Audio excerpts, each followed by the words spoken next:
Good morning, students. Today we are going to see about biogas.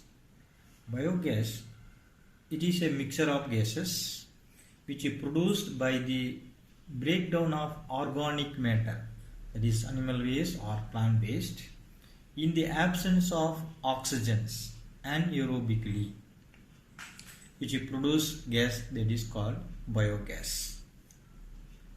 This biogas, which contains methane, hydrogen sulfide, carbon dioxide and hydrogens. This which produced by the decomposition of animal waste, not only animal waste, agricultural waste, manure, municipal waste, plant materials, sewage, food materials, all this waste which is decomposed anaerobically in the absence of oxygens, which produce biogas. It is also commonly called gobar gas, since the starting materials used in cow dung, which means gobar in Hindi. How that biogas is produced? That waste materials we can dump in the pit, then that waste it will be decomposed anaerobically, then which produce gas. Thus uses of biogas. It is used as a fuel for cookings in that olden days, and those who are having domestic animals, from there they used to produce biogas, and waste it can be used as a manure.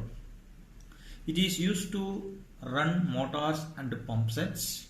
It is used to generate electricity. What are the advantages of biogas?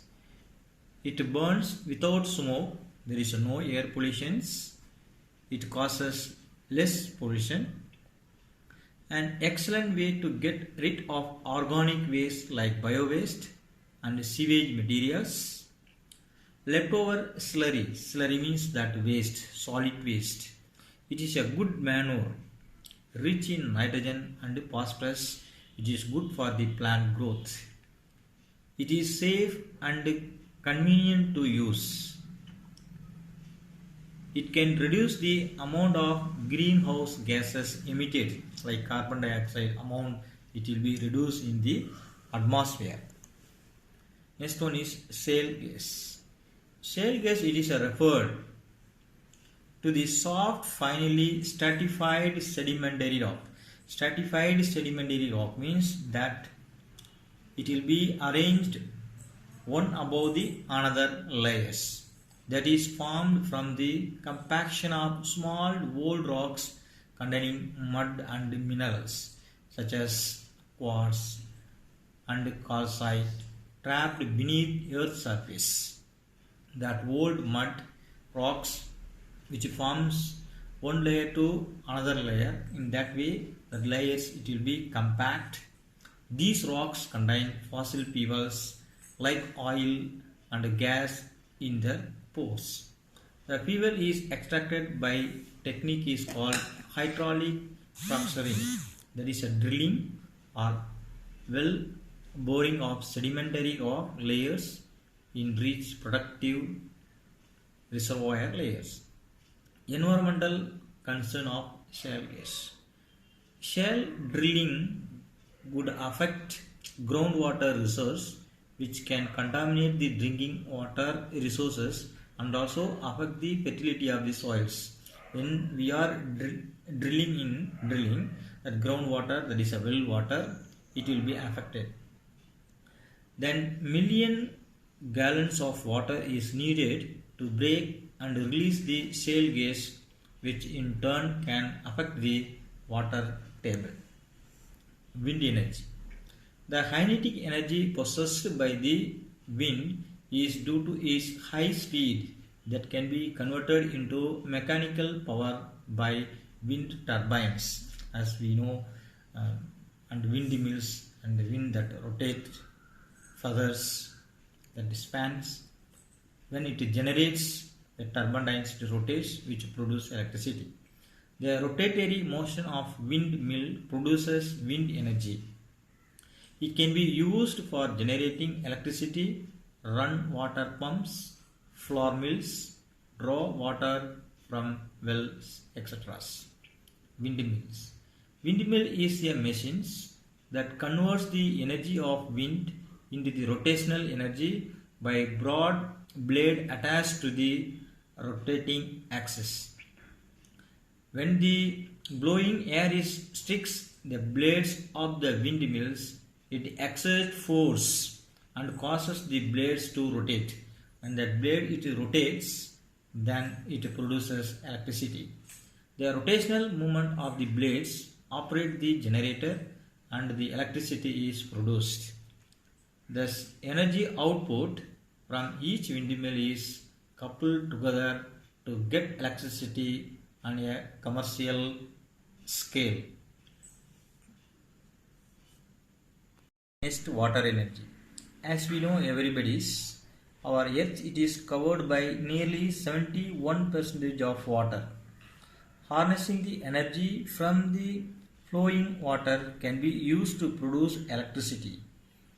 Then these techniques to harness the water energy is called hydropower or hydropower.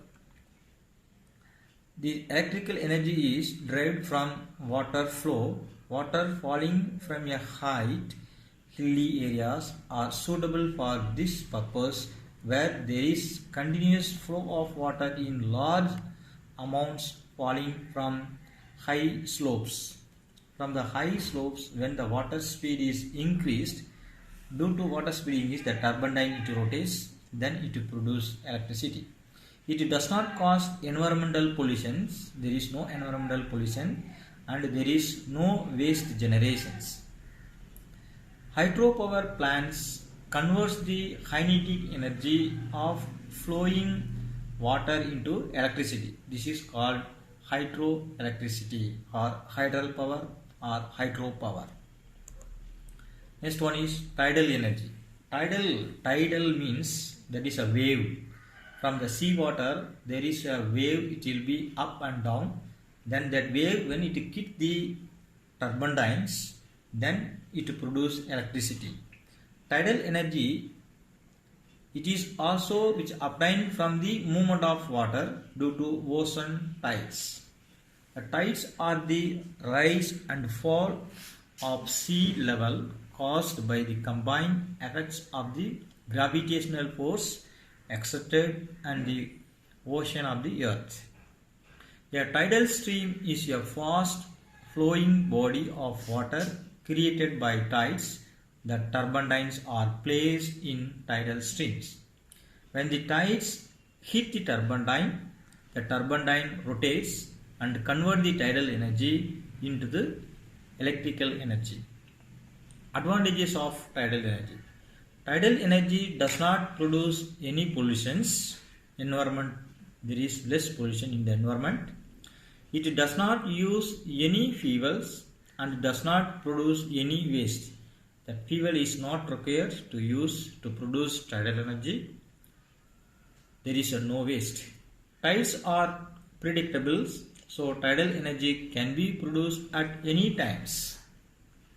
Water is denser than air and therefore can generate electricity at lower speeds than wind turbine. Rainwater harvesting. As we know now we are very severe shortage of drinking water.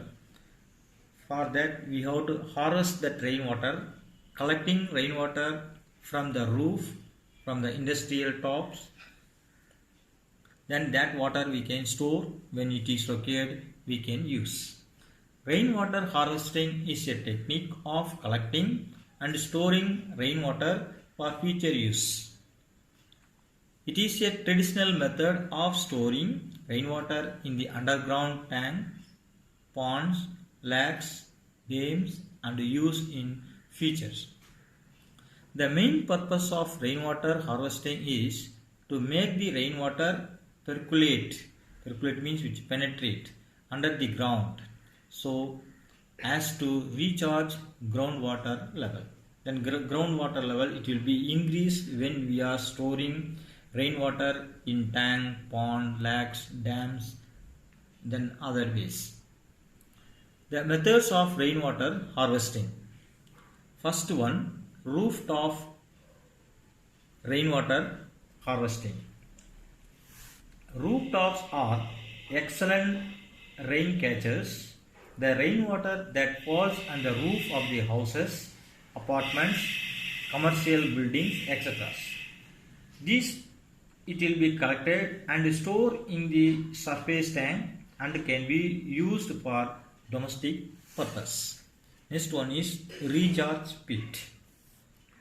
This rainwater is first it will be collected from the rooftops or open spaces and it is directed into the percolation pits, that is tanks, through pipes for filtration.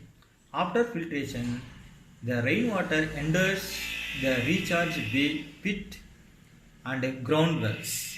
Whenever we need, we can use it. Next, the people living in rural areas adopt a variety of water collecting methods to capture and store as rainwater. Some of the methods we can see. First methods, digging of tanks and lakes. Digging of tanks and lakes or areas. In rural areas, in village people they used to tell areas. This is the traditional water harnessing system in Tamil Nadu. That areas are constructed in such a way that if the water is one area overflows, then it automatically gets diverted to the area of the next village.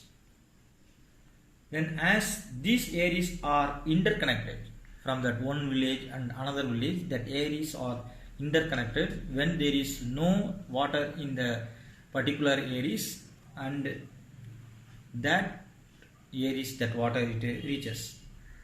Uranis. It is also small ponds to collect rainwater. This water is used for various domestic purposes like drinking, washing and bathing. These ponds cater the nearby villages. Advantages of rainwater harvesting. Rainwater harvesting helps to overcome the rapid depletion of groundwater levels. Then to meet the increased demand of water, whenever water demand arises, this storage water can be used. Reduces flood and soil erosions. When we are storing water in uranis, areas and ponds, lakes, dams and so on, then it can be reduced flood as well as soil erosion. Water stored in ground is not contaminated by human or animal waste and hence can be used for drinking purpose.